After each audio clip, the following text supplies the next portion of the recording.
This is the Honda NSX supercar, and it's proof that Honda is one of the most diverse car manufacturers in the world, because as well as normal boring hatchbacks, they also do robots, aquatic equipment, generators, and even aeroplanes.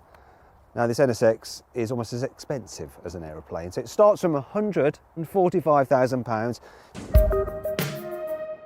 So let's check out the inside of the NSX, see if it lives up to that price tag, and not exactly. It doesn't feel terrible, but something like a Porsche 911 Turbo does feel posher inside, so does an Audi R8 V10 Plus. I mean, the problem is this, look. You've got leather here, which is nice, but then these horrible, cheap feeling bits of plastic and these really weird little venty things there. They're childish and awful. Paddles for the gear shifter, they're plasticky and clicky and not that great, and the buttons on the steering wheel. Yeah, it's got carbon fibre, but once again, it feels like an £80,000 car, like they've had to scrimp on the interior. Not that you've paid £145,000 for it. It's a bit of a shame, really, because these seats are so comfy. I've driven quite a long distance in this car, and it's so relaxing in these seats. And then there's some other things as well, like you get a nice digital driver's display. I quite like it. I like the way the menus change when you twist this little dial here to go into the different driving modes. That's all cool. Then you move across the infotainment system itself, and what are Honda doing? You know, they're supposed to be a tech firm, really. They make robots and planes, as I've said earlier, but the infotainment system's not very good at all. Other things that aren't so good are the storage spaces. So these are my cup holders. You accelerate, and this car can accelerate, believe me, I'll show you in a bit. Your drink's going to go flying, you know, your coffee will be everywhere, and there's not much place for them. I know it's a supercar and practicality isn't the key thing, but something, once again, like a Porsche 911 or an Audi A8 is just a little bit more accommodating on the inside. You do get a glove box, of course, which is kind of chunky but doesn't have much room in it.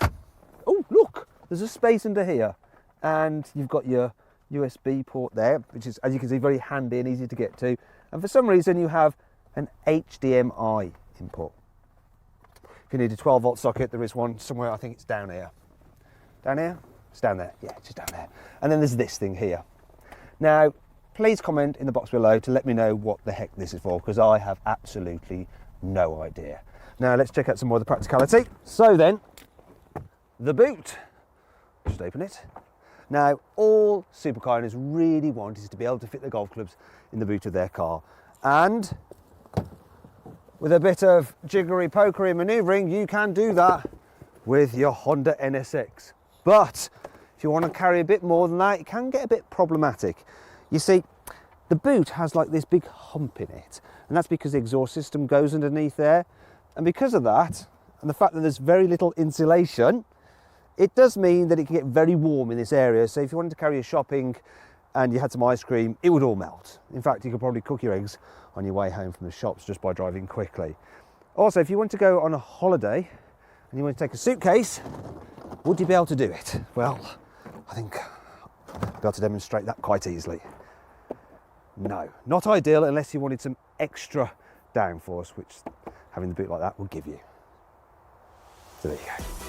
But you'll just need to take one look at the outside to forget all about that tiny boot. It's just so spectacular, especially in this white paint. It may have a humble Honda badge, but it still turns heads like no Porsche 911 can. And that's not the only thing that's great about this NSX. Here's 5 cool things. The car has a carbon fibre roof to help keep the centre of gravity as low as possible for improved handling. The NSX has 10 radiators, I think. Yeah, that's more than my house. These little vents allow air in through there. It then comes out the back of the bumper and over the face of the wheel, and that helps smooth airflow down the side of the car for reduced drag. When the car is just idling in normal mode, it just sends exhaust through these outer pipes, which are kind of quiet. When you put it into Sports Plus mode though, it blows through these bigger central pipes, which are noisier.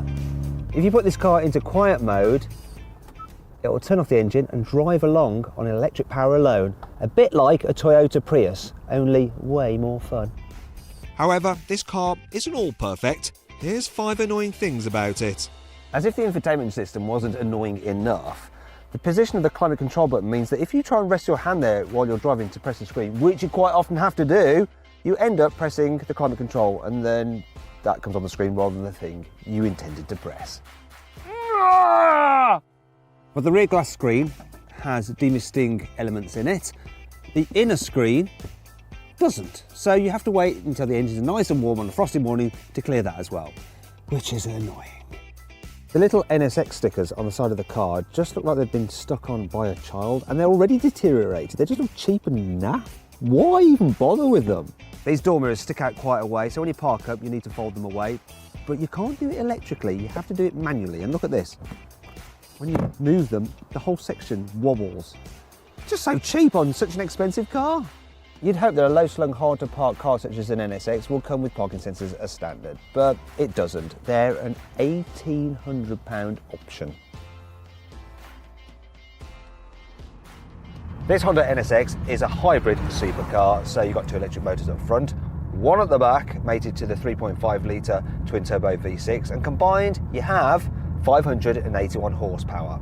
Now, being a hybrid, I should talk about what it's like in town because that's where hybrids are really good. And so you can cruise around in this car on an electric power alone at speeds, well, pretty decent speed. I'm doing 30 and the engine's not running. I'm using the batteries and the electric motors.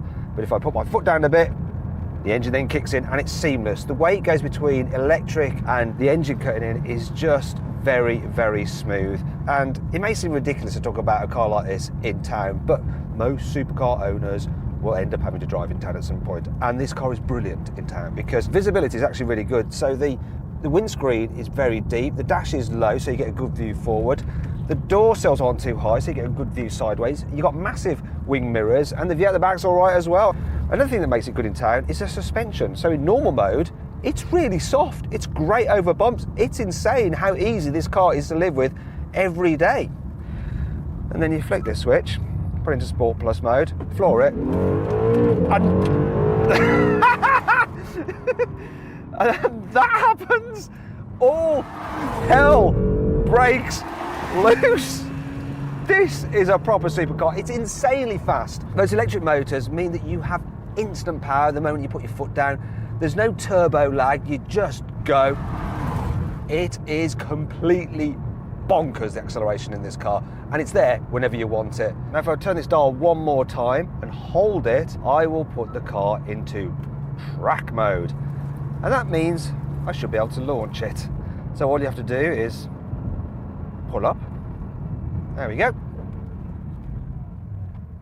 I keep my left foot on the brake, floor the throttle, release the brake, and that was 60 way back there, and that's over 100. Yes.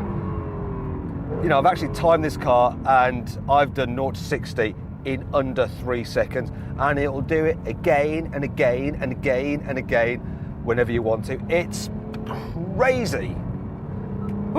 And then when you want, put it back into normal mode and just relax, take it easy. Also, I should mention the gearbox because in auto mode it's very quick and smooth, and then when you take control yourself, it responds just when you want it to. I think what Honda have done with this car is pretty impressive. It's great to drive, and being a hybrid, I mean, I'm returning 26 miles per gallon. It's quite an achievement, this thing. If only they could sort out the blooming infotainment system, it'd be amazing.